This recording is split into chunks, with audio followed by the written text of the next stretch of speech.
It may sound like I'm telling a joke, but it's not really completely a joke. But I have been thinking about what I should tell you. Should it be how you should behave when you have graduate and when you start working, or how to make new friends? I'm sure you're more of an expert than I am. So I would like to today talk about some of the things I had felt myself when I had started working. So, of course, all of you here, you're very young. However, you are also adults, grown-ups, and I'm sure you have experienced many different things. But in our everyday lives, something that's completely unexpected could happen anytime. So last June, I turned 37 years old. And on my 37th birthday, I happened to be away from Tokyo, and I had celebrated my birthday on my own, alone. So it was my birthday on the dot, the day that I turned my birthday at 12 a.m. I could have just gone to bed, but because that's my birthday, I decided to just take a book and go to a bar nearby and to enjoy a drink. So I went there, and I found this bar that seemed really nice, and I was reading a book as I was enjoying my drink, and I was celebrating my birthday in my own way. And I didn't tell anyone that it was my birthday, but the person that was at the bar noticed me and come to talk to me. Hi, Mr. Matayoshi. And the bartender also started talking to me. So no one had known that it was my birthday, but it was a celebratory mood, and I felt happy, and I had 2 drinks, 3 drinks, 4 drinks, and so forth. And I had lots of fun, and I thought it was about time that I leave the bar. And I asked for the check, I paid, and I went outside, and turns out there's a cab, a taxi waiting for me already. And the taxi driver just saw me and opened the door immediately. So I was very much impressed by the service of the bar and went into the taxi. And then the person from the bar actually came and knocked on the door of the taxi. So I had thought that maybe this person is going to be bringing me some kind of gift. But the person told me, no, this taxi is not for you. It's for someone else. So I was completely humiliated and rushed out and said, oh, I'm sorry, I just thought it's mine. And I had to run from there to the corner of the street.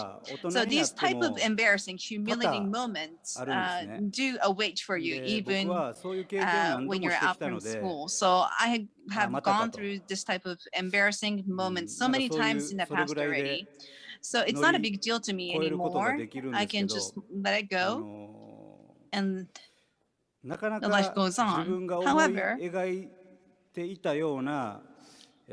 sometimes when things don't turn out the way that you want it to turn out, or that you expect it to turn out, I'm sure you will notice that this happens a lot of the times.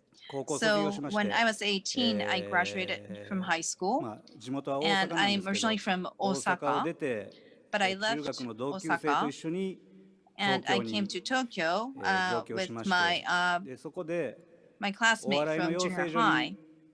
And I have gone into this school that raises comedians. So this is a school where everyone who wants to become a comedian would go to.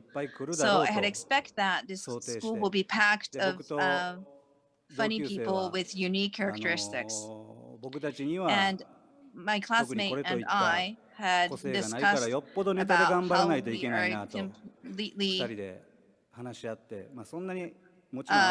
not unique, how ordinary we are, and we had talked about how hard we need to work on our jokes to make people laugh.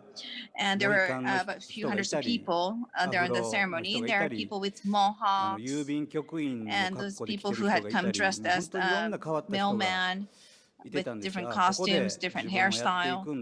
So it was full of very unique and different people. And I was thinking to myself, okay, so this is where I need to compete. But I saw this 4 or 5 people, 4 or 5 staffs at that ceremony, and they kept on staring at me and pointing finger and told me, there's a killer in here. And until then, I had never really thought that my looks were unique or that I looked different. Because in the first trimester of school, I had never really talked to anyone, so I never had a really good understanding as to how I appear to other people or what my presentation is. So it was there at that moment that I had learned that you never really can expect how people would think about you and what the reaction of the other people are going to be towards you. And a few weeks later, I would be presenting this joke and this sitcom in front of the teachers. And I had this image that you have to be bright and cheerful when you are making these types of sitcoms. But the teacher had come up and talked to me and told me that you're just trying too hard. It's not yourself. And it was then that I had noticed that I can just be myself, and that would be my style. So I kept on doing that. So it was about 1 month after I got into school, and then I had come to Tokyo, and everything turned out completely different from what I had expected. But when I had started doing the jokes my way, another teacher had come to me and said that for those young people who wants to be comedian, what you need is this cheerfulness and brightness and to entertain people, and you're lacking all of that. So I think what he meant to say is that I feel really, or I look really somber and complicated and dirty and filthy.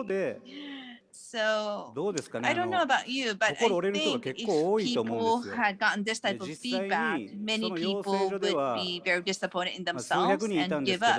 And there have been hundreds of people, but about half of them had already left school before the first summer break. There were many people who were funny, and however, they're not professionals.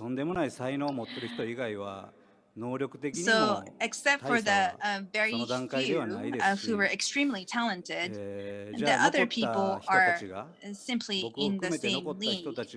So, when we look back into that situation, was it that we were mentally tough that we had left and that the other people had left? I don't think that's the case.